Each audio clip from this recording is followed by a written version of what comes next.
Greetings, fellow Kerbonauts! Welcome to Kerbal Space Program. My name is Rice. I am a KSP Minimalist, and this is the Minimalist Shuttle Program. Okay, so last we left off, we had successfully ghetto-docked to the Kerbal National Space Station, and we are getting ready to pick up this supply module and transfer it over towards the space station.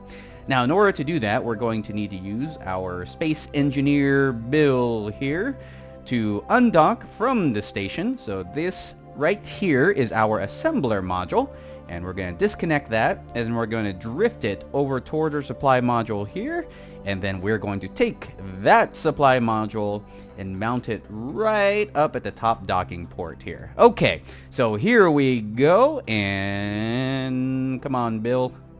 Let's do this, shall we? Well, let's give this a quick save first before we commit ourselves. Alright, Bill, let's undock and very carefully switch on our RCS mode, and we are going to jet backwards.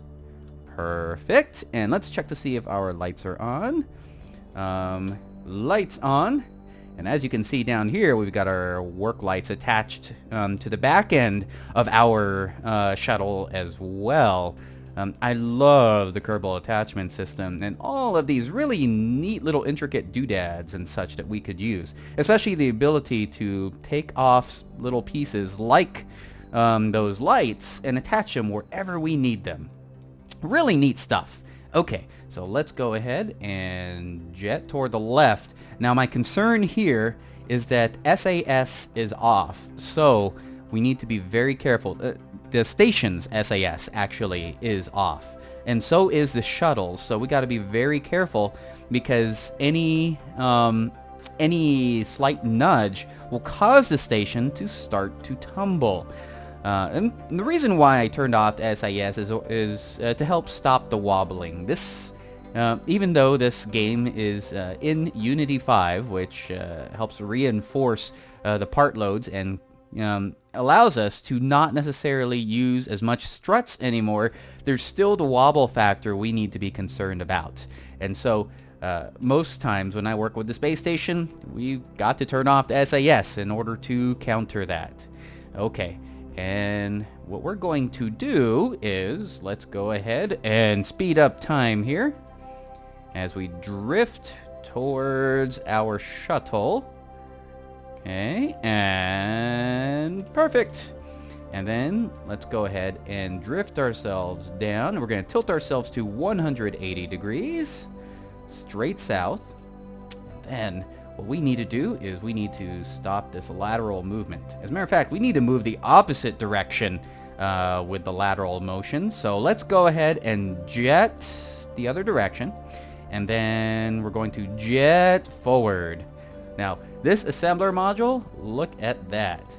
In prior episodes, I mentioned this is an everything module, and it truly is. It's really, really cool, especially for people that are looking to reduce part count. This right here is a minimalist assembler module. Let me go ahead and show you here. As you can see, the part count is an amazing 8. Just 8 pieces in this whole assembler module.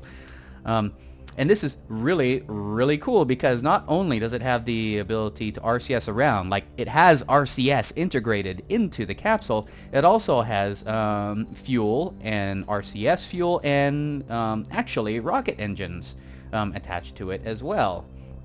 If I remember correctly, these rocket engines have a thrust capability of 285 kilonewtons.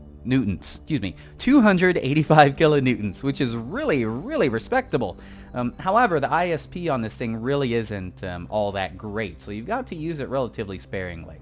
Okay, so now we are lined up here, so we are going to control from here, and then we are going to set the target, and let me go ahead and move our docking alignment mod here.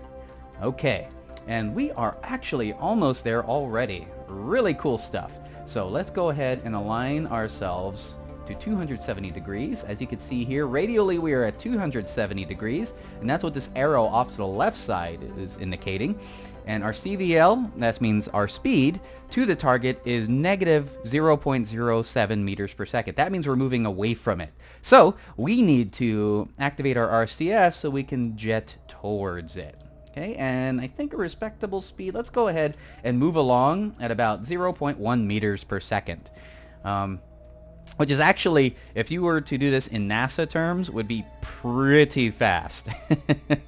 When the NASA Space Shuttle docks with the space station, we are talking about something like centimeters per second in docking speed. When here, we are talking about meters per second, which is quite the Kerbal speed when it comes to docking, but definitely not safe when it comes to NASA docking in real life. Okay, here we go, and we are approaching our module ever so slowly. And as you can see by the distance indicator on the dock line, we are 2.7 meters away. So we are coming in nice and easy here. Okay, nice and easy, almost there. And oof, okay. And let's go ahead and slow ourselves down. The magnetics are going to take over in a little bit here, and it's going to give us a momentary speed boost, so we got to watch out for that. And while we are moving in, let's go ahead and turn off the SAS and the RCS here. And perfect! We are docked. So we're going to save here, and then we're going to do a quick time warp in order to stabilize the structure. And then what we're going to do is we're going to have Jeb come out, and he's going to inspect the connection, make sure everything looks good. All right, Jeb, here we go. I know you're the pilot and you're not the resident space engineer. However, we need you to double check everything, make sure everything is good and ready to go. Okay, we're going to jet forward here. And perfect. Look at that. Absolutely beautiful. Okay, so now what we got to do is we need to pull our supply module out of the craft. So let's go ahead and switch. And while Jeb is inspecting our removal of the craft, let's go ahead and undock. All right, guys, cross your fingers. Here we go. And decoupling node. Okay, and switching over. Oops, not to Jeb, but switching over to our assembler module. And SAS on, RCS on, and time to jet backwards.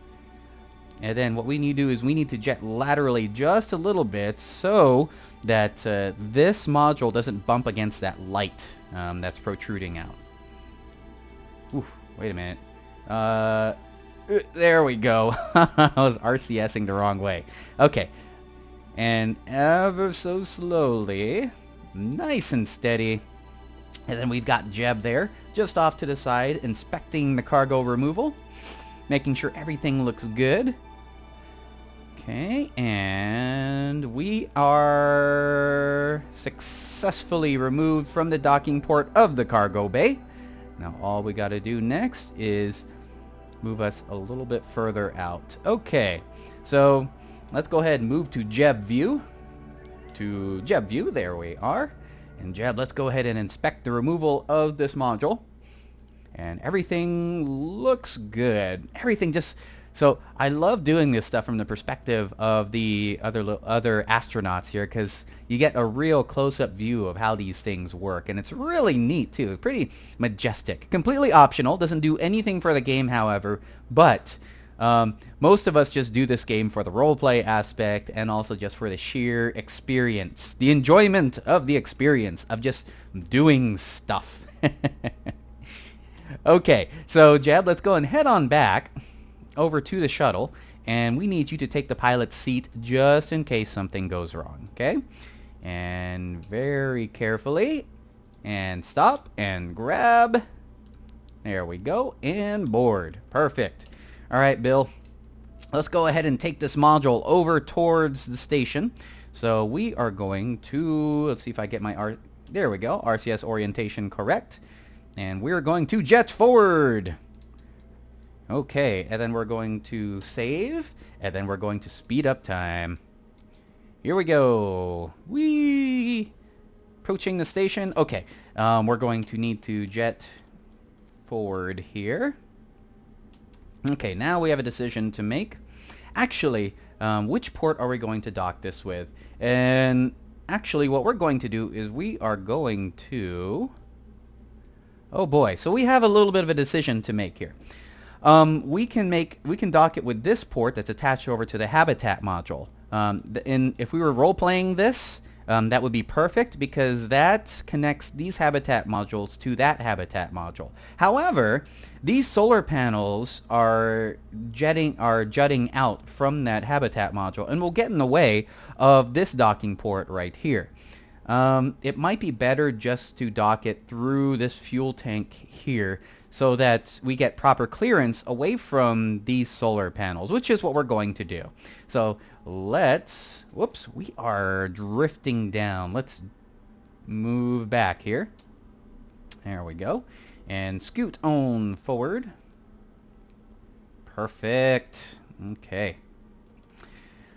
It's been a long time since I've messed around with this file, and when I first loaded up this file about a week ago, I noticed this file is using some mods that I hardly ever use anymore, and one of those mods are the quantum struts here. These quantum struts help stabilize all the docking that we do, so that you don't get that wobble when you dock stuff together. However, I've decided recently that in my own personal files not to use those quantum struts anymore because, well, I like the challenge this game gives, and those quantum struts make things a little bit too easy. And so when I dock together space stations in my personal file, I have to be extra careful not to dock in too fast or move stuff around too quickly for fear of causing the infamous space station wobble. However, these quantum struts prevent that, and so I guess you could probably consider them training wheels for people that are new for constructing space stations. However, this is probably the only save file where I use these quantum struts. Okay, so what we're going to do now is we need to tilt ourselves properly. So let's go ahead and make that turn very carefully. Okay, and we are going to turn us to 0 degrees, which means we're going to turn this vehicle, actually, whoops, from the perspective, from the perspective of this habitat module, we're going to turn north. However, from the perspective of Bill here, we are actually going to turn 90 degrees. There we are. Okay, so what we're going to do next is we're going to switch perspectives. And actually, yeah, and then we're going to target our docking port there, and we are going to give this a proper alignment. We want to tilt this habitat module so it faces toward, so it has the same facing as the rest of the doors. So it looks like we're going to have to turn this to 90 degrees. So here we go. Ooh, okay. This one's a little bit... Oh, come on. 90 degrees. Turn us. Come on, Bill. You can do it. Okay, and perfect. We are at, well, not quite perfect yet. There we are. And then what we're going to do is we're going to jet our RCS and move our RCS properly so that we can start drifting into alignment. And according to the alignment indicator, we are moving away from the station at almost 1 meter per second, 0.1 meters per second. So we're going to fix that in just a little bit as soon as we get proper alignment. And there we are. Okay, and what I'm going to do is I'm going to hit the caps lock key, and we are going to go into fine-tune mode. That way we don't warble around too much. Okay, here we go, and let's go ahead and jet on toward our target. So, hit our RCS, and let's approach the target at about 0.1 meters. Actually, let's go ahead and move a little faster here. Let's move at 0.2 meters per second. I know, right? Speed demon here. 0.9 and 0.21. Perfect. Okay, here we go. We are on approach to the station. And very slowly, let's... Here we go. And let's fix that alignment. And now we are aligned vertically. Now we need to align ourselves horizontally. So we need to thrust a little bit harder here because we're approaching relatively quickly towards that docking port. Oh boy, look at that. We're drifting pretty quick. Let's slow ourselves down a little bit here. Let's drop ourselves down to 0.1 meters per second. And then there we are. And then let's jet our... We need to move laterally in a hurry because we are approaching that station quick. Let's drop ourselves down to 0.5 meters per second now. Okay. And there we are. Pretty quick. Coming in pretty fast here. There we are. Okay, almost there. We are almost aligned. Almost tippy-tappy on the RCS thrusters. And. Perfect. Look at that. Now, we are pretty much just about aligned. And we are 2.4 meters to the target. So everything is looking good. And let's drift in towards our target. The alignment, the radial alignment is at 359.5 degrees. We want it to be exactly 360 degrees or 0 degrees. However, let me see if I can fix that. As you can see right there at the radial alignment. Let's see if we can bring that as close as we can to 360 degrees. Oh, there we are. Okay, so we're going to be off by about 0.1 or 0.2, which is okay. We don't have to be super perfect. Okay, and we are at 1 meter to target. Almost there. And perfect. We've got docking. RCS off, and then we're going to do a quick time warp to stabilize everything. And look at that. Perfecto. Now, what's really cool is we can leave our assembler module exactly where it is. Because it is docked perfectly. Let's go ahead and check to make sure that we have all of our monopropellant and all of our fuel. Perfect. Okay. My plan for this space station is it isn't always going to be the primary space station. This is, in fact, at some point going to be demoted from the Kerbal National Space Station to just the transit station.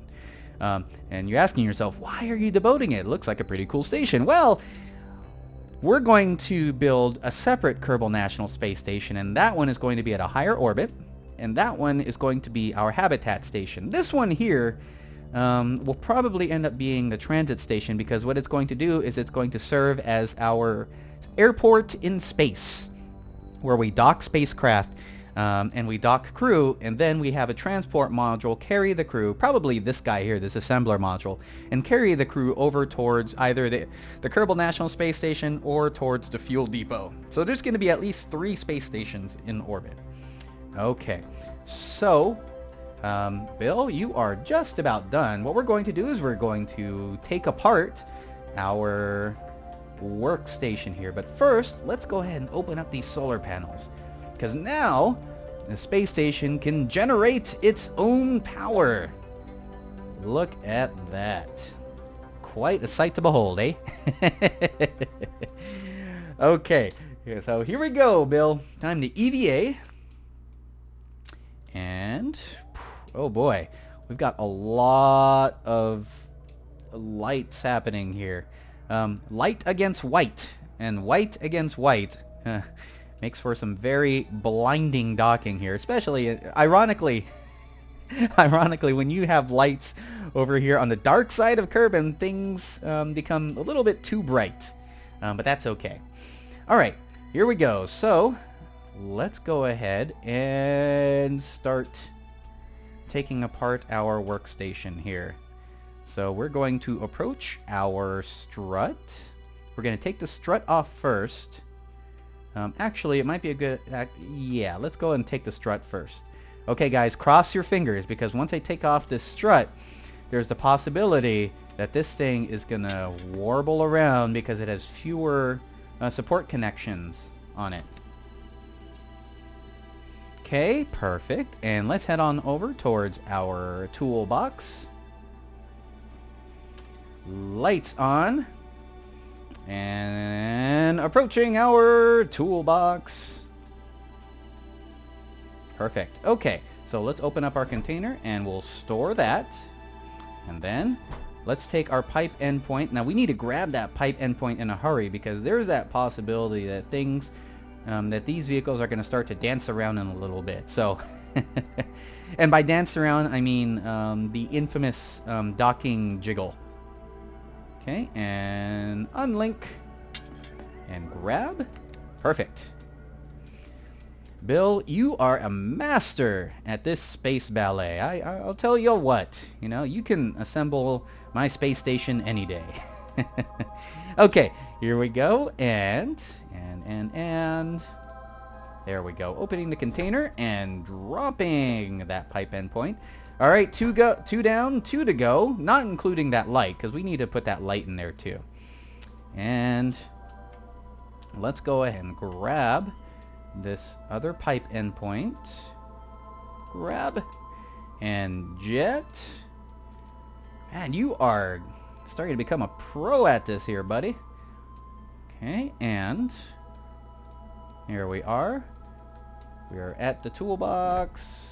Store. Okay, we are almost done. Next up, we grab our last strut. Woo! Okay, we're moving a little quick here. Here we are. Okay, and grab. Now, my concern is that once we remove this shuttle from the station, the shuttle is actually going to start to naturally drift. And it has something to do with the orbital mechanics, actually, because both of these objects are orbiting around Kerbin in a curve, and since open container, and since both of them are orbiting in a curve and not in a straight line, that means these two vehicles are going to have a tendency to naturally drift in two separate directions as a result. It's moving pretty slowly right now, but fortunately, they're not moving enough to be too worried about the drift. Okay, and next up, we grab the lights. Grab. Oh, grab. Okay. I got to be real careful when I bump into vehicles or stuff in space. And even though this space shuttle has a pretty good chunk of mass, Kerbals, Kerbals do have some mass themselves, and when you bump into something, it does have a tendency to give that vehicle, depending on its own individual mass, a very slight nudge in another direction. So you got to be real careful there. And I may have added a little bit towards the space shuttle's drift. Probably not enough to worry about, but however, if I stay out too long, it'll be probably something worth worrying about later on. Okay, perfect. And now, let's get a view at our space station. Look at that. We have 1, 2, 3, 4 separate modules on that station. It is looking beautiful. Okay, so now, Bill, it is time to go home. Job well done, my friend. Okay, and let's go ahead and head on over towards the hatch. And grab. And board. Now, the space station is as awesome as it looks, isn't quite ready yet to have a permanent presence. So, at some point, we're probably going to have a separate crew shuttle just to send people up to man this station. But for now, it is partially complete. Let's go ahead and reorient this station accordingly. We want to turn this station either north or south. So, oh, right now it's already orientated south, which is perfect. Let's go ahead and turn this just carefully. Very slowly, as a matter of fact. Make sure we don't have too much of a jiggle going on. and as you can see, is moving very, very slowly. But we want to pitch this 180 degrees facing south. There we are. Get it as close as we can. And then SAS on. And perfect. And then let's go ahead and I'm going to hit caps lock again here to turn off our fine-tune mode. And let's switch on over towards our wingless space shuttle. And now let's close up our doors. Perfect. And we open up our solar panels. And perfect. Okay, let's go ahead and take a look and see what our situation is. Alright, so we are... The Space Center is pretty well aligned in the light-facing side of Kerbin. So this is actually perfect. So what we're going to do is we're not really necessarily going to aim for the Kerbal Space Center, but we're going to aim somewhere in the middle of this continent. If we landed near the Space Center, that would be pretty cool. However, I can do it pretty well with a space shuttle with wings, but just falling straight through the atmosphere is a little bit of a problem because sometimes I overshoot and I land in the ocean, and this vehicle is not built to land in the ocean. It absolutely positively must hit land. So let's go ahead and prepare our RCS. Okay, and Jebediah and Bill, let's get ready to go home. So we're going to turn our vehicle 90 degrees. Okay, and there we are. We are turned 90 degrees, and now we RCS away from the station so that we can prepare for our deorbit burn. The last thing we want to do is we don't want to do a deorbit burn and have to accidentally be an unintended missile that shoots right into the space station and destroy all the work that we've had. Perfect. Okay, let's go and check the part count on the space station real quick. The part count is 36. Absolutely respectable. Look at this. So on a 36 part space station, we have lights, we have three crew modules, we have an assembler module, we have it with the ability to supply its own power, and then we have it with RCS, and we have it with fuel. Look at that elegant design. That is perfect. And we still have extra docking ports in order to make the station bigger if we so choose. So that is absolutely amazing. Pretty cool, actually. Okay, and let's check the weight on it too. 28 tons, which is pretty good too. Okay, and moving over towards our shuttle, let's go ahead and we are going to time warp so that we get enough distance away from the station in preparation for our deorbit burn. Okay, and what we want to do is typically when you start doing your deorbit burn towards your target, if you're not using RCS to deorbit burn and you have reliable boosters, you typically want to start your deorbit burn when you're a quarter of a circumference away from the target that you want to land on. So say I wanted to land right here in Kerbal Space Center. Well, typically you'll want to do it just about here where the day and night side kind of meet each other. However, sometimes I don't have deorbit boosters on my space shuttle, and actually that's almost all the space shuttles that you saw on my prior episodes. And deorbit burns on RCS usually occur about when I'm on the other side of the planet, and that's a little bit more of a challenge in itself.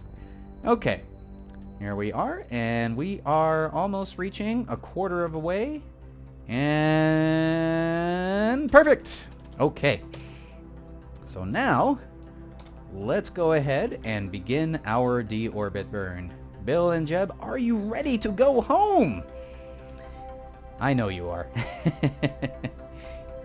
Okay, and control from here just to be sure that we've got the right point of view. And let's get ready to burn. And thrusters on. Actually, let's save first. And thrusters on. And nothing's happening because I haven't turned on the booster yet. Okay, let's activate the engine here. Engine is activated. Now, For reals this time. Deorbit burn in 5, 4, 3, 2, 1, and go. There we are. And we have our low-profile engine here jetting along at an amazing 120 kilonewtons of thrust, which is equivalent to about 2 nuclear engines, which is more than we need, actually, for a proper deorbit burn. Let's go ahead and check our map view here. And we are going pretty good. Almost there. This is going to be a fairly steep fall, so we're going to be coming into the atmosphere pretty quick. Normally when I use space shuttles and we do an RCS burn from the other side of the planet, it's a fairly shallow fall that we have going into the planet, and so our speed really isn't all that quick. However, this one is going to be a pretty fast fall. As a matter of fact, we may have overburned a little bit, so let's go ahead and turn ourselves around. Oh boy. Okay. And let's go ahead and jet just a little bit forward. Just a little bit more. Okay, guys, cross your fingers. Hopefully we have it, hopefully we have it perfect. I hope.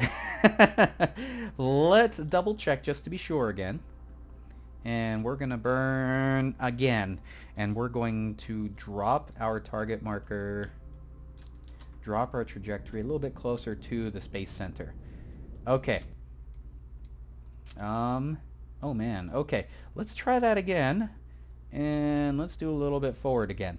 Part of my indecision for this burn comes from the fact that this planet is going to be orbiting, is going to be rotating, not orbiting. It's going to be rotating from west to east, and by the time I get there, this flag will have moved a certain amount. So there we go. Okay, guys, cross your fingers.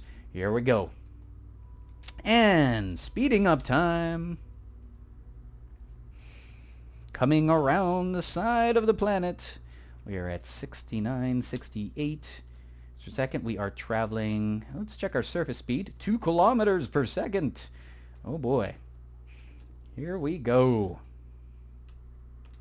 Now 2 kilometers per second may sound really, really fast. However, this is nothing compared to real life. When you consider, for example, when during the Gemini space program, when they did when the 2 Gemini spacecraft took off in order to do the first rendezvous in history, they were both traveling around the planet at 17 kilometers per second, which is extremely fast. However, everything here in Kerbal Space Program is, of course, scaled down. In a way, the Kerbal Space Program is scaled down to approximately 1/10 of everything that NASA and real life does. Okay, here we go. And oh boy, we are going to fall really short of the Kerbal Space Center. Hopefully we don't land in those mountains. That would be really, really bad. Okay, and we can keep our solar panels open until the last minute. Normally, we can keep our solar panels open till about maybe 40 kilometers. So we are still doing pretty good. Okay, and we are at approaching 50 kilometers. 50 kilometers and mark. Good. Coming down pretty quick here. Okay, and let's go ahead and take a look at our trajectory again. And oh boy, yeah, we are going to fall really short of Kerbal Space Center. Hopefully we don't land in the ocean. That would be really, really bad. And by ocean, I mean this side. This side of the continent. This little weird piece of landmass, a lot of people call it Kafrika. You know, it's Africa with a K in there. Puns! Because of its Africa-like shape that it has. Here we go. And And our altitude is at 40 kilometers. Okay, so we need to put in our solar panels. We really don't want our solar panels to burn up in the atmosphere. They're pretty expensive, and we don't want to spend our tax dollars replacing broken solar panels. Okay, there we go. And we are hitting land. Good. Woo! Okay, we don't have to worry about landing in the water, which is perfect. But we do have to consider that we may land on a mountain. And if we do, we have a little bit of a problem. Let's turn ourselves around. And what we're going to do is we're going to give ourselves an emergency burn. We're going to have to burn prograde. And we're going to have to lift ourselves up. Oh boy, let's turn. Let's turn our bottom. That way we don't have that. That way we don't burn off the cockpit there. Of course, because I don't have the realistic re-entry installed on this game, it really doesn't matter. However, for role-play purposes, I think it would be a good idea to make sure that we keep that cockpit faced away from the fires of re-entry. Okay, now we are throttling up to full, and we're going to use up as much fuel as we can. We're going to try to burn off all of our fuel here in order to extend our... Well, okay. This is kind of a moot point by now. Let's turn off our engine, and what we're going to do is we're going to turn ourselves around, and we're going to face our engine towards our free fall here. There we go. Now we're going to face our engine towards our prograde, because typically engines are designed to handle heat stress. And a lot of the times they're a little bit more capable to handle the shock heating than any other part of the spacecraft. Okay. Perfect. Okay. Please tell me we're not... Oh, whoo! Okay, so we're not going to hit the mountains. Thank goodness. Last thing I want to do is hit the side, is land on a really vertical face of a mountain and then have myself topple over and fall. Okay. We may land in one of these planes, which actually would be perfect for us. Okay, we're approaching 10 kilometers. Okay, perfect. Surface speed is 300 meters per second, 350. We're slowing down pretty quick. And by now, normally I'd open the parachutes. However, I'm pretty sure Jeb and Bill are in a hurry to get back home so that they can enjoy their snacks waiting for them back at the Kerbal Space Center. So we're going to come back pretty quickly, and we're going to wait until the last moment to open up our parachutes here. Okay, and we'll probably open up our parachutes at about 5,000 meters here. And actually, let's wait till 4,000 meters. Yeah!